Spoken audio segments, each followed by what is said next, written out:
Oi, eu sou o André Rodrigues, eu trabalho com iluminação cênica há mais de 10 anos.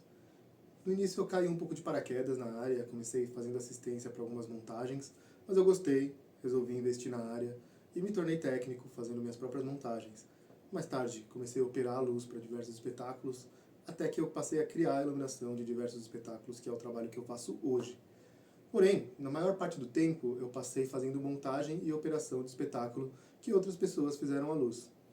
E eu percebi que nessa área, apesar de você ter muitos trabalhos em que você tem tudo muito bem estruturadinho, com um mapa bem definido, um roteiro a se seguir certinho, você também tem muitos trabalhos em que você tem que improvisar tudo na hora, ou fazer adaptações, principalmente em mapas de outras pessoas. Então eu resolvi fazer essa aula aqui no intuito de ajudar você, que está começando na área, ou que pretende começar na área, com algumas dicas do que fazer nessas situações em que você tem que improvisar ou adaptar a iluminação do espetáculo em que você está fazendo. Em primeiro lugar, eu quero deixar claro que os espetáculos que eu falo aqui não são esses musicais famosos ou shows que rolam em grandes festivais. Nesse tipo de trabalho, normalmente você vai ter uma estrutura muito grande a seu dispor. Então, você não vai ter necessidade de fazer esse tipo de adaptação ou esse tipo de improviso. Então, quando eu falo de espetáculos aqui, eu quero dizer espetáculos como peças independentes, ou até mesmo espetáculos com bastante estrutura, mas que não tem tudo tão fechadinho, que você tem essa liberdade de trabalho, de fazer mudanças ou até mesmo improvisos durante o seu, durante o seu trabalho. Bom, nessa videoaula eu não vou conseguir abordar sobre equipamentos, eu não vou conseguir falar detalhes sobre refletores ou sobre consoles, porque o tempo é curto e é um assunto muito complexo para a gente abordar aqui e não é essa a intenção da aula. Porém, em algum momento eu vou falar o nome de algum refletor, então caso você tenha um conhecimento mínimo de teatro, isso vai te ajudar a entender esses pequenos detalhes. Mas não precisa se preocupar caso você não conheça o nome dos refletores. A aula como um todo vai funcionar muito bem para você também, então pode ficar tranquilo e assistir a aula até o final. Eu quero dividir aqui essa aula em 5 tópicos que eu acho que podem te ajudar. Primeiro eu vou falar um pouco de especificidades que você pode usar na luz de diferentes áreas da arte, sejam elas teatro, dança, shows musicais ou até mesmo circo, que aí acho que é onde entram coisas mais específicas a se fazer ou a se pensar. E por fim, talvez a parte mais importante, eu quero mostrar para vocês algumas dicas de adaptação de mapa, porque às vezes a gente tem um mapa de luz a se trabalhar, mas a gente chega no lugar e não tem a estrutura que a gente precisa para isso, e a gente acaba precisando fazer adaptações. Com o tempo você vai ganhar uma segurança maior para fazer isso, mas eu entendo que no começo, às vezes a gente fica um pouco inseguro de fazer mudanças numa luz que não foi a gente que criou, mas às vezes é necessário. Então eu quero dar algumas dicas aqui para ver se te dá um pouquinho mais de segurança para fazer esse tipo de adaptação. Bom, vamos começar aqui falando um pouco de teatro. Na verdade, de teatro a gente tem pouca coisa que a gente possa dar dicas muito específicas, porque as peças variam muito do que precisa de luz, e normalmente no teatro você já tem esse pré-planejamento que eu falei. Você já tem um mapa, você já tem um roteiro, e as coisas são um pouco mais fechadinhas e não dão tanto espaço para improviso. Porém, no teatro você vai ter que fazer muita adaptação de mapa. Então, as dicas que eu vou dar no final sobre adaptação vão servir principalmente para essa área aqui. Mas sobre dicas específicas de teatro, talvez seja melhor ficar para o final junto com as adaptações ali, e vocês vão entender o porquê. Na dança, a gente também costuma ter um roteiro e um mapa a seguir, mas já na dança tem algumas coisas específicas que a gente vai utilizar em praticamente qualquer espetáculo de dança.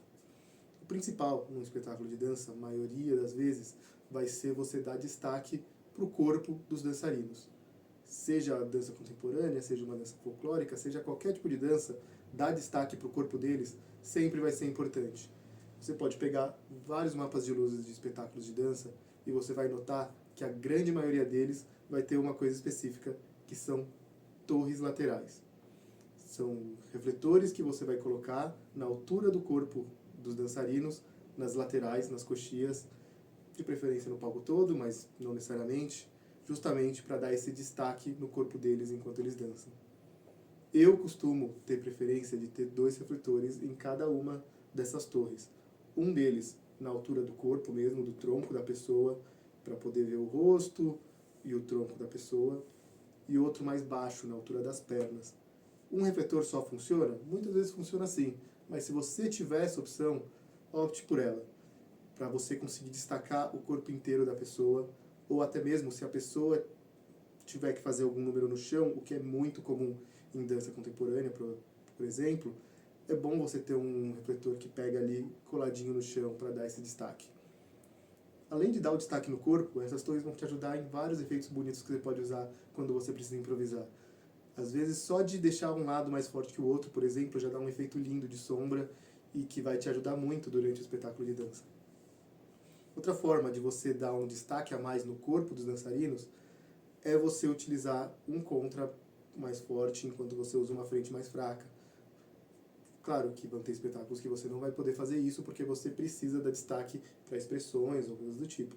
Mas você ter um contra mais forte e uma frente fraquinha ou até mesmo apagada, dependendo da situação, vai dar uma silhueta muito bonita. Você pode usar isso para tudo, para shows, para teatro, mas na dança, tendo essa especificidade de ter que destacar o corpo do artista, esse efeito pode funcionar muito bem.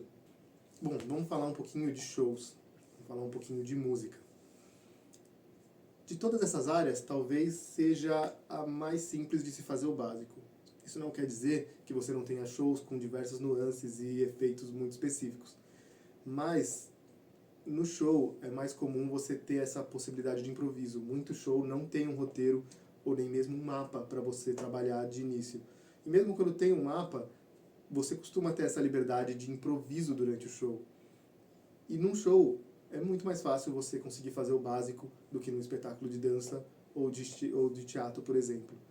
E por que isso? Você tem shows mais introspectivos, por exemplo, em que você vai ter um ou poucos artistas e que não se movimentam tanto, ou shows também maiores em que você vai ter que fazer, maiores eu digo estrutura, não de qualidade, em que você vai ter artistas que se locomovem no palco o tempo inteiro e talvez você precise de um canhão seguidor ou de uma geral. Mas independente disso, a movimentação dentro de um show é muito menor do que dentro da dança ou dentro do teatro. Então isso te dá a possibilidade de fazer muito mais com menos refletores. Boa parte dos shows que você vai fazer, os músicos não se locomovem tanto. Talvez você tenha o vocalista se locomovendo mais, mas você não vai ter o baterista ou um percussionista que mude tanto de lugar. Então você consegue trabalhar com focos fechados nele, sem abrir tanto o palco. Além disso, mesmo que o vocalista se locomova, normalmente nos shows ele tem pontos marcados. É bom você sempre ter uma luz geral ou um canhão seguidor para quando a pessoa sai do roteiro, afinal a gente sabe que os músicos também improvisam. Mas você vai ter locais mais específicos em que você pode iluminar aqueles locais e isso vai facilitar muito sua vida em relação a, por exemplo, teatro ou dança. Uma coisa importante para se pensar quando tem música, isso vale tanto para show quanto para peças de teatro em que tenha música ao vivo, é saber se os músicos precisam de leitura. Muitas vezes o músico precisa ler a partitura ou a tablatura dele ao vivo ali, na hora. Então, você precisa se preocupar com isso. Se você tiver apenas o foco no músico, ou mesmo que você tenha foco e contra, mas que você apague quando o músico não está tocando, isso pode atrapalhar se o músico precisa fazer a leitura da partitura. Então, uma dica que eu dou é que sempre que tiver música, você tentar ter um refletor. Isso pode ser qualquer refletor, um Fresnel, um PC. Eu gosto de usar Fresnel, já usei até Fresnezinhos de 500 ou 300 watts, bem a pino nesse músico. Isso vai dar a leitura para ele o tempo inteiro na partitura, você pode deixar ela fraquinha o tempo inteiro, não precisa apagar, por exemplo. E também vai dar um efeito nele, você pode usar isso como um efeito quando você tem poucos refletores e não tem muitas opções de angulação de focos. Isso é algo legal se fazer em shows quando as pessoas ficam mais paradas. Ter focos em angulações diferentes pode dar um efeito legal quando você não tem tanto refletor, ou mesmo que tenha, vale muito a pena. Mas focando na leitura, esse pino vai resolver seu problema, vai resolver a sua vida.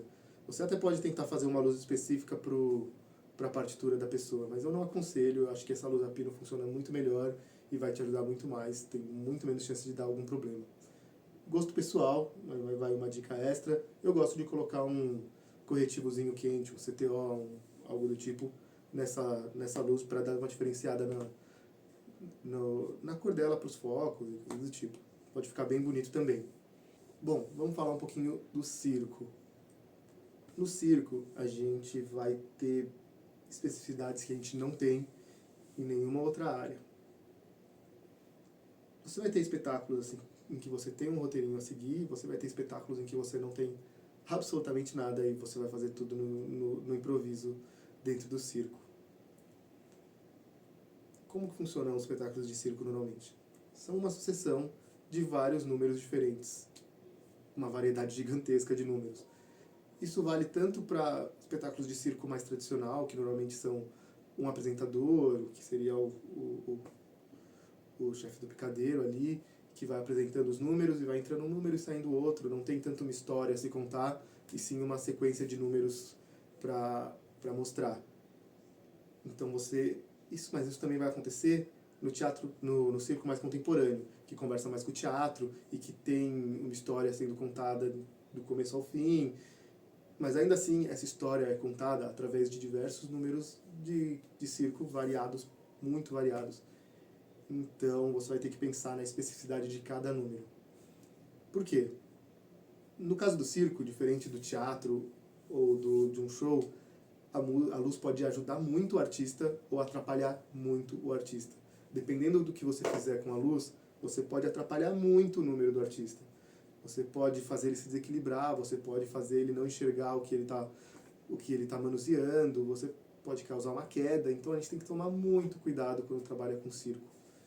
Qual é o ideal quando você vai fazer esse tipo de trabalho? Conversar com os artistas e saber se tem algo específico que atrapalha eles. Com o tempo, você vai encontrar algumas coisas que vários artistas repetem, como, por exemplo, números de corda bamba, ou até mesmo de números em que a pessoa faz saltos mortais e muitas piruetas.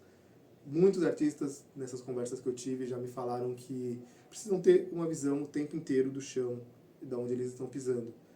Então, mesmo que a música pareça exigir uma luz mais agitada, em que pisque, você pode atrapalhar e fazer o artista cair nesses casos. Mesmo que você tenha uma luz que fique o tempo inteiro, mas você fique mudando muito a cor ou fazendo algum efeito estróbico, isso pode atrapalhar e fazer o artista cair. Então é sempre bom você ficar focado nessas coisas. Vão ter algumas coisas que são super específicas de um número só. Já ocorreu, por exemplo, um número de parada de mão, em que o artista ficava de lado, eu gostava de usar luz lateral, e aí eu conversar com ele, ele fala, nossa, essa luz lateral, na hora que eu levanto a outra pessoa, fica exatamente no meu rosto, e isso tem me atrapalhado. Então, não usar esse tipo de luz nessas horas específicas. E o contrário também acontece, já aconteceu de artista falar pra mim, olha, se tiver um contra pegando nos objetos em que eu tô jogando pra cima, vai me ajudar muito. E aí o que eu fiz? Um contra de chão, para pegar na parte de trás dos objetos e ele ter visão desses objetos o tempo inteiro. E aí vai mais uma dica que serve para o circo aqui, que é utilizar a luz de chão. Diferente das outras áreas que eu falei, você vai ter, às vezes, artistas fazendo trabalhos a 5 metros de altura, mais até às vezes, e é muito difícil pegar isso com luz apenas nas varas de luz. Então, você ter opções de luzes no chão, quando você vai trabalhar com circo, e de novo, quando você vai trabalhar com circo, nem sempre você conhece previamente todos os números que vão estar acontecendo, então é bom se precaver nisso. Mas luz de chão é sempre muito bom de se ter, porque você vai conseguir iluminar pessoas em locais onde você costumava não conseguir, ou objetos, como o exemplo que eu dei do malabarismo. Enfim, você vai ter uma variedade gigante de números e de artistas. Então, além dessas dicas, a principal dessas que eu dei é converse com os artistas antes para saber se tem alguma especificidade que pode atrapalhar ou ajudar eles nos seus números. Eu acho que dentro dessas áreas, essas são as dicas que eu consigo dar no pouco tempo que a gente tem dessa videoaula. Então, pro resto da aula, eu vou focar em algo que eu acho muito importante e que você vai passar muito nessa área, que é adaptação de mapa de luz. Como eu falei no começo, a gente tem muito espetáculo em que você vai chegar com um mapa e um roteiro e vai seguir ele à risca e não ter que fazer mudanças. Mas você vai muitas vezes ter esse mapa, ter esse roteiro, mas vai chegar num lugar que não tem a estrutura que você estava esperando, ou que você tem que dividir o espaço com outra peça que acontece de manhã e a sua noite, então você não tem acesso a todos os refletores, ou vários outros motivos que podem te forçar a ter que mudar o mapa de luz. E aí entra uma insegurança que eu tive quando estava começando, e muitas das pessoas que eu conheço da área também tinham, que era, nossa, eu vou mudar a luz da pessoa sem falar com ela, a pessoa que criou, como que eu vou fazer isso? Infelizmente não tem para onde fugir, essa adaptação vai ficar nas mãos do operador e você vai ter que fazer essas mudanças, você vai ter que se responsabilizar por elas. A principal coisa que você pode fazer é tentar se precaver em relação a isso. Tenta entrar em contato com o espaço onde você vai trabalhar, tenta ter um rider vindo deles exatamente do que você pode usar, ter um mapa do palco deles, saber onde ficam as varas, se possível já fazer um mapa previamente, conversar com o iluminador às vezes para saber o que ele quer. Isso vai te ajudar muito ter essa preparação prévia. Mas nem sempre ela vai ser possível, e mesmo quando você tiver essa preparação, pode ser que você tenha surpresas no local, refletores, às vezes a lâmpada queima, etc. Então, você vai ter que fazer adaptações na hora também.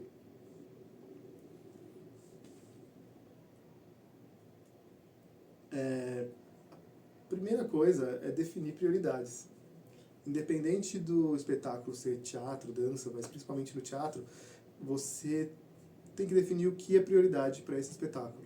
Isso vai variar muito de espetáculo para espetáculo. Mas falando de uma forma generalista aqui, de novo, focando principalmente no teatro, que é onde talvez você precise fazer mais essas adaptações, é muito importante que você não deixe ninguém no escuro em algum momento. Eu sei que parece óbvio, mas às vezes a gente se empolga tanto em, putz, aquele efeito é tão bonito, e aí você acaba montando ele primeiro. Então, defina prioridades antes de começar a fazer sua montagem. Eu gosto de separar o que a gente tem para focos, como elipsos ou PCs, dependendo do local, se for necessário. Então eu gosto de ter separado esses refletores para priorizar. Tais focos são mais importantes, tais focos são menos importantes. Então, definir essas prioridades vai ser extremamente importante. E focar em primeiro lugar em não deixar ninguém no escuro antes de pensar em efeitos específicos ou cores específicas. De novo, depende muito do espetáculo, vão ter espetáculos que vão exigir efeitos antes de focos, mas eu falo de uma forma generalista aqui. Outra coisa que você pode fazer nessas adaptações é pensar em como reutilizar equipamentos. Como assim? Você tem efeitos que ficam em locais próximos, efeitos que são parecidos, conversar com o pessoal e ver se não é possível de se fazer, por exemplo, reutilizar algum foco. Esse foco, você tinha 2 focos aqui, você vai ter um só e vai reutilizar ele. Às vezes é necessário, então tentar ter essa conversa com as pessoas e, obviamente, conhecer bem o espetáculo vai te ajudar a tomar essas decisões. Então, tá bem preparado previamente, de novo, é sempre um caminho que vai facilitar a sua vida. Bom, vamos dar um exemplo aqui mostrando algum mapa de luz mesmo. Infelizmente não vou ter tempo, mas se você tiver curiosidade, não tiver sabendo aonde fazer seus mapas, esse aqui, por exemplo, foi feito em um programinha chamado LX Free, um programa gratuito que você pode encontrar para baixar na internet. Eu não vou ter como especificar como ele funciona aqui, mas quem sabe mais pra frente a gente faz uma outra aula explicando o básico dele, mas ele é bem intuitivo, é um bom local para se começar a fazer mapas de luz. Mas, por exemplo, aqui neste mapa, a gente tem focos e contras neste ponto e neste ponto, e ao mesmo tempo a gente tem um contra geral e uma frente geral aqui, que está dividida meio a meio. Considerando que eu não tenha tudo isso de elipsos, o que eu poderia fazer? Eliminar esses contras, por exemplo, e ter o contra geral mais divididinho dentro dentro da minha programação na mesa, fazendo, por exemplo, este foco numa posição aqui, e eu tendo um contra diretamente atrás dele. Então esse mesmo refletor que eu tenho fazendo o contra geral do palco, quando aceso sozinho, ele faz o contra desse foco. Percebe a ideia de reutilização de efeitos aqui? Eu conseguiria ter o mesmo refletor fazendo um contra geral no palco e o mesmo refletor fazendo um contra mais fechado ali. Não é a mesma coisa do que ter um elipso, mas esconderia a parte do palco, se essa é a intenção. Eu tenho, por exemplo, uma segunda geral aqui, ó, no meio do palco, que seria para as pessoas que ficam mais no fundo do palco. Se você tem um palco pequeno, você muitas vezes não vai ter essa necessidade. A geral da frente vai fazer o suficiente para isso. Então, são coisas que não dependem tanto da especificidade do espetáculo, vocês percebem? Não depende tanto da especificidade da peça. Você consegue fazer esse tipo de adaptação para qualquer espetáculo. Mesma coisa nas laterais. Se o palco é pequeno, talvez 3 seja demais. Então eu consigo que sobre alguma delas para fazer o contra, se eu não tiver equipamento. Nesse espetáculo em específico, eu tenho 2 contras centrais. Eu poderia, como eu falei antes, tentar conversar com eles para ver se eu conseguiria usar o mesmo efeito em 2 cenas diferentes. Nesse caso aqui é mais fácil para mim porque fui eu que fiz essa luz, mas se você já tem conhecimento da luz por algum tempo, você consegue fazer esse tipo de adaptação também. Bom, infelizmente o tempo aqui é curto, eu gostaria de abordar mais coisas, mas não temos mais tempo para isso. Mas eu agradeço por ter assistido até o final e eu espero que tenha ajudado você na sua trajetória para trabalhar nessa área de iluminação. Muito obrigado e até a próxima.